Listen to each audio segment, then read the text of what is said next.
KLOVE is committed to community. Closer Look continues with a look at local agencies, events, and issues. Here's Kenny Noble Cortez. From the Conflict Center website, the Conflict Center's mission is to prevent physical, verbal, and emotional violence by partnering with individuals and communities to shift perceptions, attitudes, and behaviors through education and skill building. Our special guest this week on Closer Look is Ron Ludwig, Executive Director of the Conflict Center. Welcome to Closer Look, Ron. Thank you. It's really nice to be here. Would you mind telling us a little bit about yourself, perhaps where you're from, what drives your passion for this position, that kind of thing? I grew up in western Kansas in a small town, Oakley, which is on I-70, about 70 miles across the Colorado border. I have been interested in peacemaking since the late 60s when I was in college, and decided that I was a conscientious objector opposed to the Vietnam War. And so I came to Denver to do alternative service in lieu of serving in the military.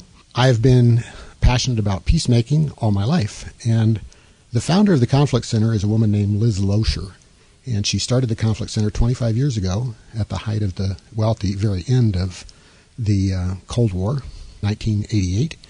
And she always believed that if you and I can't get along, that we can't really expect nations to get along. So her part of the peace movement was to work on interpersonal conflict. And I believe in that. So I've been involved with the center since it got started, and I've been the director for the last 7 years. The best website, I would imagine, for people to access more information about the Conflict Center would be conflictcenter.org. That is correct. conflictcenter.org. And if you've just joined us, this is Closer Look. Our very special guest on Closer Look this week is Ron Ludwig, who is the Executive Director of the Conflict Center. And we're talking about the general topic of anger management. At first glance, Ron, the Conflict Center looks a bit like a rehab or a marriage counseling facility. Tell us what is unique about the Conflict Center and your stated purpose of promoting peace. Actually, we're not really a counseling center. We do not do counseling. Our staff the members of our staff are educators. So we actually teach people the skills. So we're a skill building organization. We work a lot with schools and younger people. We believe that if you learn these skills early on in life, you can take them through life with you and learn how to manage your anger and deal with conflict. I'm struck by this message on your website. The Conflict Center's belief is that we are all called to be peacemakers, whether at home, at school, in congregations, in neighborhoods, at work, or in the world. The Conflict Center's staff, board, and volunteers practice effective conflict management both internally and externally. In a way, that sounds like a world peace theme. You know, can't we all just get along? Nice, but is it achievable? How is the Conflict Center actually making a difference? Our belief is that all of us, if we are in relationship with somebody, if you and I were friends and hung out long enough, we'd end up in conflict. That's just inevitable. What we believe is that violence is not inevitable. Conflict is just part of life. If you're especially, I'm married, and conflict is for sure a part of married life. You can't avoid it. When we think about that, it's learning those skills that help us to fight fair, to control our anger. I am an angry person. I can get angry.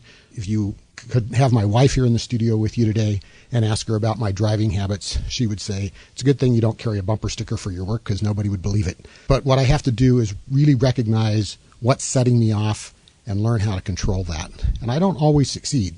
And, when you were talking there that the staff, board, and the volunteers practice effective conflict management, it is a practice. We don't have it down. It's always forever something that we have to practice. So I do think it is achievable. We do see people change. I know that I've changed in, the years that I've been there. And by the way, I didn't come at this from the side of the program. I'm an administrator. I'm an accountant in my background.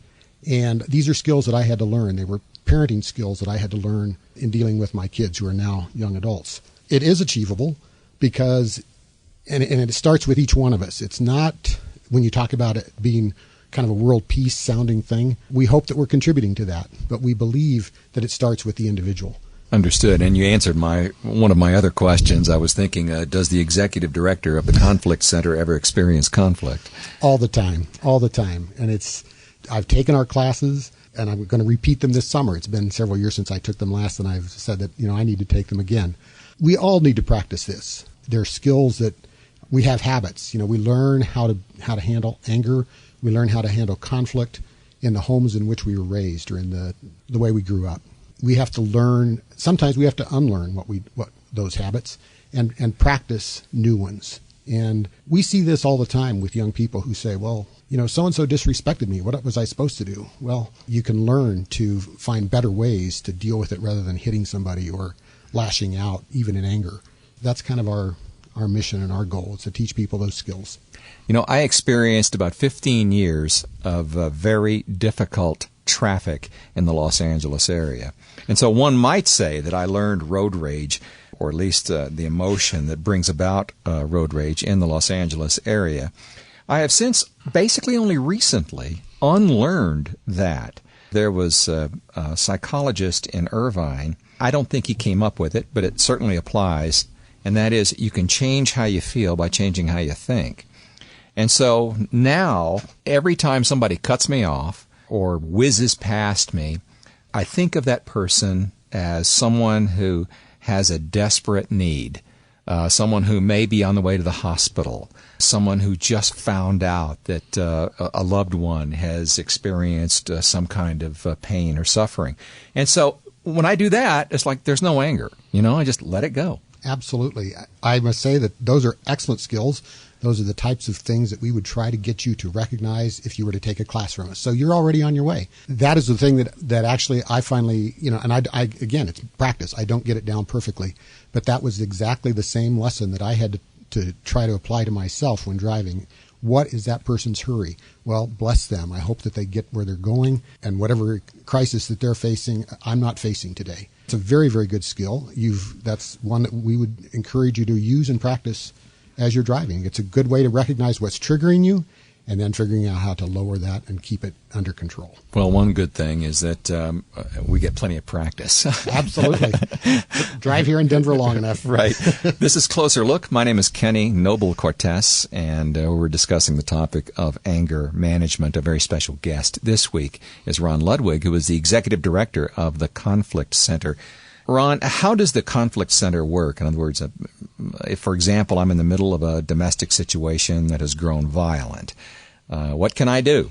Whether I'm the male or female partner receiving abuse, do you offer third-party mediation or arbitration services? We don't directly provide that. We have several people that we refer people to for mediation. As I said, our work is really in encouraging people to be in group classes and learn how to handle their conflict and anger. I do not want to sugarcoat or oversell what we do. We don't deal directly with people in domestic violence. Typically, the people who are perpetrators in domestic violence have a long history of having been victims themselves growing up, and those people need intensive counseling and therapy, which we don't provide. What we will occasionally do is if they're working with a counselor, those people oftentimes will need help learning to communicate more effectively. And so counselors will occasionally, towards the end of a therapy program, will encourage them to come and get classes with us just to learn how to communicate more normally in a more rational fashion with the people that they're in conflict with. In terms of the victim, if you're a domestic violence victim, we are not the people to call. You definitely need to get out of the situation. You need to make yourself safe. If you need to get to a safe house or something like that, we really encourage you to do that. We've also worked with people who come out of domestic violence as victims. And there are some changes and differences there because we believe that in most conflicts that arise, everybody has a part. And so I have to own my responsibility in that conflict. What did I do to help set this off? In a domestic violence situation, that's rarely the situation. The victim has done nothing to deserve to be hit or emotionally belittled or brought down. And so in those situations, it's not a question of what's my role and what did I contribute to that? It's how do I make myself safe? So that's a good question. It's one that we face frequently. When people hear that we deal with violence, and they immediately go to like domestic violence, which of course is a big issue. But there are some real differences there. We're talking about people who have equal power as a general rule. So, and this is very similar to the work that we do in schools, where we talk about bullies. And usually the big difference in bully problems and just a conflict between a couple of students is the power equal? If there's a person with a lot more power, that's usually a bullying situation. And in that case, good conflict management skills are not going to be the what will solve that problem. At that point, you need somebody who can, in authority, who can control the bully, like domestic violence or at school or, anywhere that happens. The communication skills that we